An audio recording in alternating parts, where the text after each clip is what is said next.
All right, this is Viewpoint Ministries podcast. My name is Solomon Boluwadi, and I'll be your host.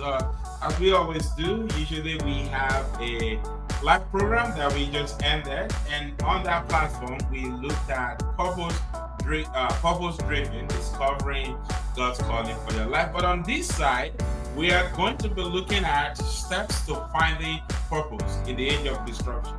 This is 21st century. We're in the age of disruption.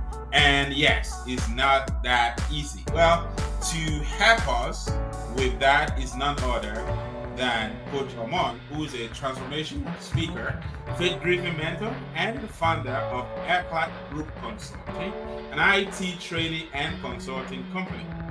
She also runs a coaching platform that individuals, professionals, and purpose seekers rise from pain into calling. Known for her raw honesty, practical wisdom, and heart for those walking through hidden battles. She helps ordinary people step into extraordinary purpose, one healed layer at a time. Join me as we bring Coach Amon. Thank you so much, Matt, for being on this platform with us. Thank you so much for having me. Yeah, it was really great on the other side when we were having this wonderful conversation, and I wish it didn't come to an end so soon.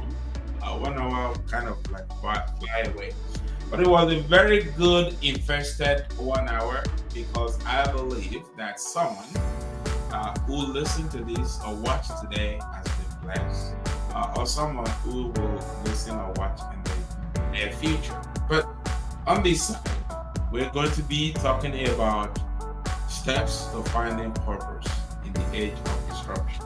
Now, that's what we want to talk about. But before we talk about things, because it's kind of like, okay, in my head, disruption. This is 21st century. And I don't know, because I'm very young, I don't know if there has been any generation that is so distracted and disrupted at our generation. Now, granted, every generation kind of have, there are things that happened and all of those things. I don't know. I'm not an historian, so if anybody is a historian, if you listen to these and you are, in the search or your research, you have come across a generation that was distracted and disrupted. Now, pay attention to those two words. Disrupted in terms of technology, okay? Distracted in terms of all these additional things technology has brought us. Let us know. But for you, let's look at this really quickly because I'm finding this interesting and I want to look before we even go into this topic.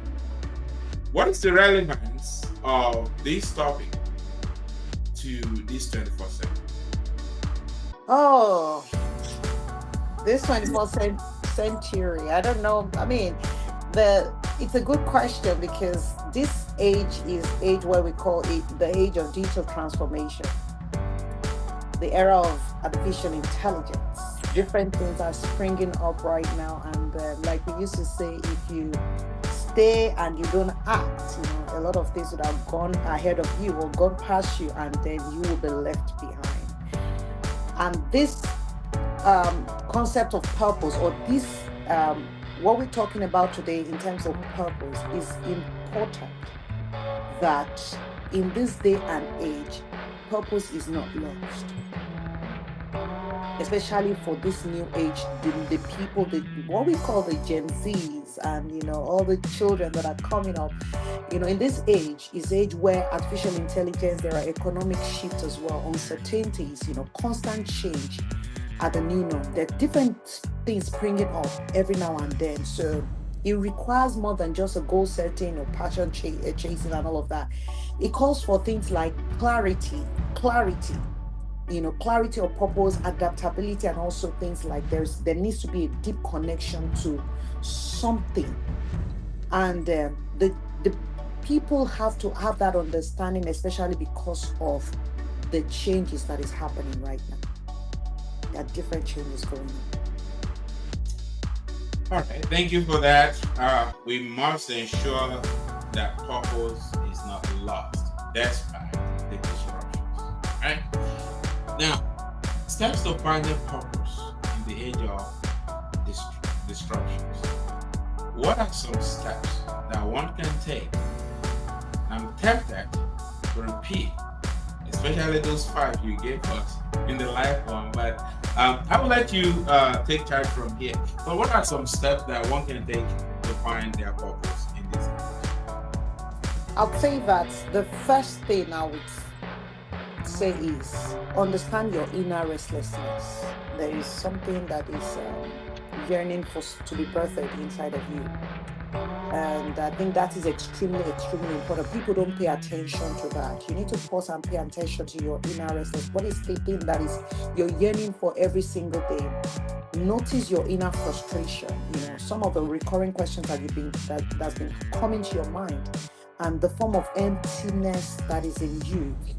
Because for one way or the other, each one of us, we have that kind of emptiness, something that we want to feel. We are finding restless. These are what we call divine indicators, something that is signposting you to your purpose. Because if you're not yearning for something all the time, then that means that thing is not what you're supposed to be doing. You have to, there's something that's in you. That's what we call the inner restlessness. You wake up in the morning, you're yearning for it. You want to do it. It's something that is, it's like you want to birth something in you. So that recurring questions, you're asking yourself the same question over again, and that's the same thing. And that form of emptiness, you need to understand it. So first thing, pause and pay attention to that thing. That's extremely important. Because if you don't do that, then you might not necessarily find that purpose. And that's why we ask the question, what is the thing that you can do without getting paid for it? I just love to do without getting paid for it. That's extremely important. So you need to pause and pay attention to that.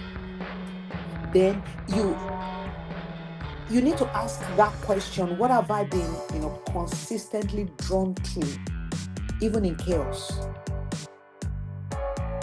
So look for that thing. What are you drawn to, even in chaos? What have you been consistently drawn to? You need to find that thing out. Because even when everything looks, there's no way around it, but you're still getting drawn to it. What are the struggles? Look for that repeated things that you are drawn to every now and then. Then you will find purpose in it. Those are the things. So you need to go back and reflect on your journey, because people don't understand it. So go back. What are the things that have been a struggle over your years, that you have been consistently drawn to? That might be a pattern that you need to look out for. Right? So those are the patterns. Look for that thread. So for me, what I would say I was consistently drawn to is the fact that even in the pain, I still want to help people, solve problems. Even in my pain, when I was pregnant, people still come to me. I still want to solve their problem. I just love to mentor them. I love to teach them. I love to bring answers to their problem. So I'm trying to find out. I'll ask people questions, and people will ask me questions, and I'm able to, for one reason or the other, the answer will come. I don't know where it's coming from, but the answer will just come, and I would ask myself, did I just say this? And somebody said, yes, that is it. And it has been consistent over the years. Look for those patterns. Look for those patterns. It could be your natural strength, or how people gravitate towards you for help in that regard. Right? So that's extremely, extremely important. Then I would say the third one, I don't know if I'm going too fast, let me know. I would say that, one of the things we said earlier on is your intimacy with God is extremely important, because you want to make sure that God is in it. So even though you are looking for those things, you have an intimate relationship with God. It's not just an activity for you. So in this disruptive world, intimacy with God must become your own compass, because there are different things that is happening in the world today. So your intimacy with God must be your compass. It must be your direction. You must be able to understand what God is saying, instead of you to ask God, bless my plan, because you need to Allow God in the plan. Invite him into the plan. Let him reveal your purpose based on your daily communion with him and fellowship with him. Many of us will take a plan and will say, come, oh God, this is what I've known. Allow him to be the one to speak to you. The ideas that you have. God, what are you saying? Many of us will have a project and we'll just say, God, bless my project. No. Before you started that project, did you invite God to say, God, this is the idea you're giving me. Are you the one speaking to me? Are you the one telling me this? I'm yearning for this. What are you saying concerning me? Let him be the one to lead you, not just bringing a plan to him. Let him be the one to lead you, because when he leads, he always leads extremely well. I want to stop there. When he leads, he always lead well. There's no better way to say it, and I like where you ended it, because that tops the whole thing. Intimacy with God. Don't make up your plan and then invite him in. Invite him in before you come up with a plan. It's like you're trying to bring somebody on board in the middle of an airplane. Right? You didn't take off with them. You didn't go through the check and everything, and then they're already in the sky and you say you want to join them. The only thing I've heard is refueling in the sky, not in the sky. And then those who skydive, right? But I don't see people switching, catching up as we catch up with the plane. But don't make plan without God. And now, in the middle of the way, when you see that the ship is sinking, when you see that everything is falling apart, and then you want to now bring it. And if it doesn't, then you say, well, after all, and you will say it's a good God. How is it a good God that calling him, he doesn't respond? Right? Respond because you're trying to bring him into a plan that it didn't sanction from the beginning. That's right. And sometimes we have to be careful, because sometimes God might allow you to do something which is called the permissible will of God. Just because you do something or you are able to do something does not necessarily mean it is his will. It could be that he has just permitted you to do it because he knows that you are not giving up anyway, and it is to make a terrible experience of you, so let you go, and at the end of the day you will still suffer for eternity because you finally figure it out, and then you come back, but then it's too late, and then you finally surrender. I will surrender to him so that, like you said, it can be your completely one that guide. Because along the way, when you now call unto him, he will surely answer. When you need him, he will arise to the occasion. What is the thing that you can do that you'll find joy in it if we pay? I like that. So that's the place where your assignment is. Well, Coach Omar, I like this, and I miss this conversation.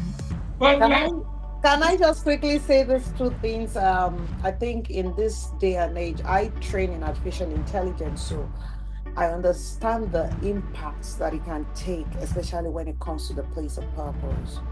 You can embrace those tools, those platforms without losing your identity, without losing what God has given you.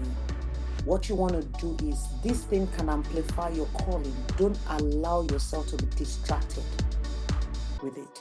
So use the AI, the digital media, we use all of those things. Let it be something that would amplify your calling, not distract you from your calling. Ask yourself the question, am I building a life that looks successful online, or that one that is aligned in the spirit? So it's basically, do I just want to be a successful life, or doing what God has called me to do?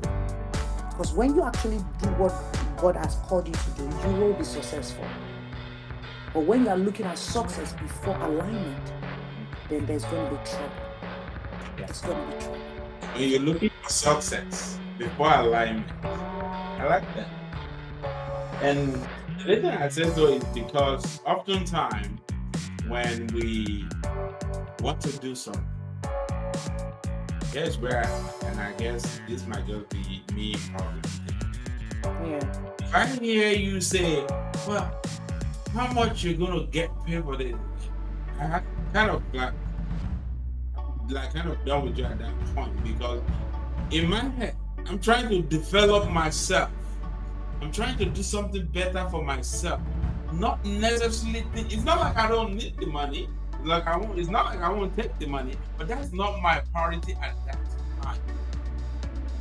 I want to get it right. I want to be able to do it successfully. I want to be able to do it with joy. Even if I like this one, for example, up to time now, of course, I have people who also host it. So me now, I'm kind of a strange host now. I have wonderful 2 people that can host this program when I'm not there. Sometimes in the whole month, I may not even be a host, right? But there was a time I used to host almost every Sunday, and people would ask me, "Did you get tired?" Then if it's left for me, I'll be spending hours. That's it. For me, this is my relaxation. This is my enjoyment. This is my recreation. I can just sit down here and be talking about Jesus and be enjoying my life. That's it. One of the things that caught us recently was the fact that we had a 1 hour on the TV station. It's one-way TV platform. So we had a partnership with them, very great opportunity. And so on Sunday, we get 1 hour on that. Like when we were live a moment ago, we were live on that TV station. And of course, they distribute to different places. And so that's kind of like, okay, now you have to stay within an hour. Otherwise, in the past, and it used to always be me that go outside of the normal hour. Like today now, it's me. It's always like me. But that's because for me, it's just, I'm just enjoying my life. That's right. It's like, did you get tired? No, I'm enjoying life. I'm enjoying it. So, and then when you talk about the AI thing and all that, we don't want to you don't want to get left behind. Like some people talking about it really well. I don't even want to put my card, my ATM card on anything. Whether you put it somewhere or not, but guess what? How many banks, industries, and all of those people get hacked now? That's right.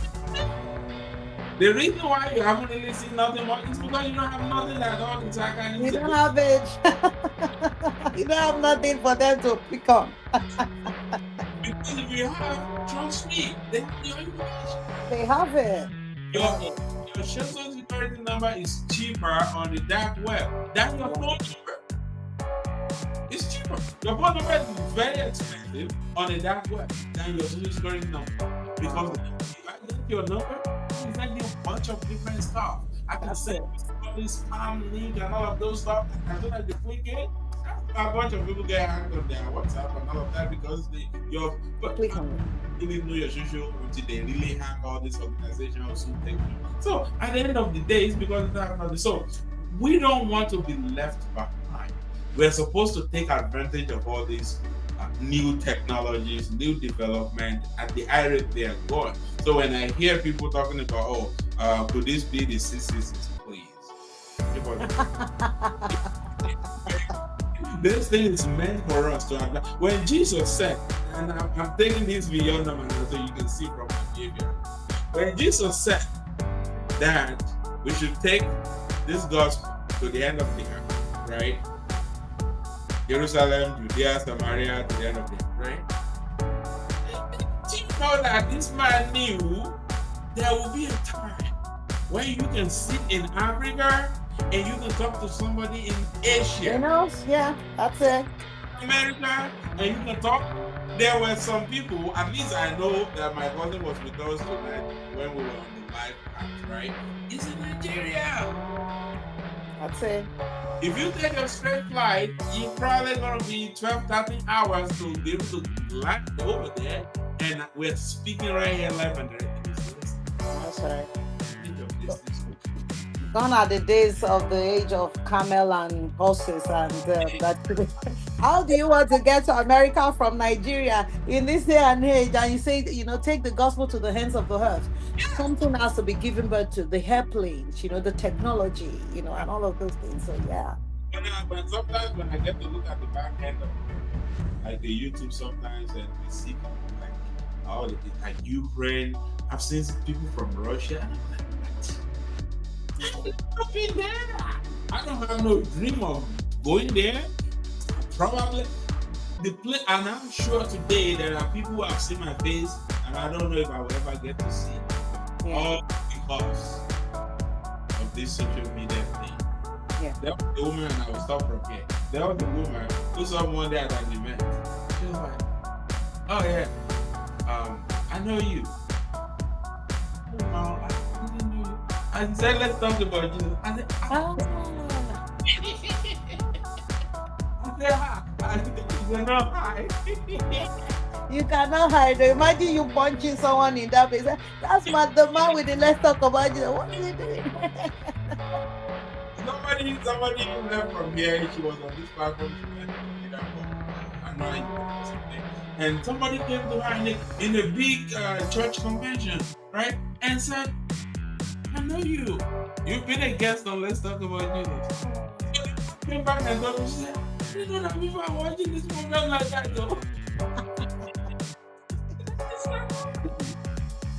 Let's take advantage of it.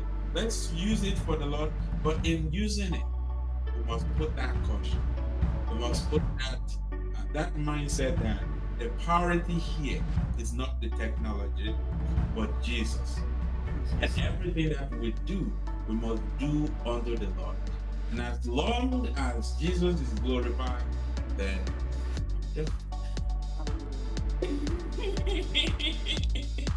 I'm enjoying my life here. Which you are already at midnight. So thank you so much. Thank you so much for really. This is really great day for us. I'm grateful that you are here. I'm grateful for the time that you have spent with us, the energy that you have put into it, the preparation before this moment. I always tell people we may spend the 1 hour on live, but it takes time to prepare to come because we want our people to hear, like we will quote and unquote, we want to give people solid food. And we have done that today. And glory be to Jesus. Thank you so much for being with us. Thank you so much. I really appreciate it. Thank you, sir. Thank you for having me. I enjoyed myself. All right, so don't go nowhere. Just stay right there where you are. Give me 1 second and I will be right back. All right, to everybody who has listened to this, I want to say thank you so much for listening to us today. This is where we're handling it. Don't forget to follow us on our social media platform at Viewpoint Ministries International. And of course, do not forget to go on our website. You can find some e-tracts there that you can share with people and send us email. If you need a copy of the Bible, we will send you a New King James version of the Bible.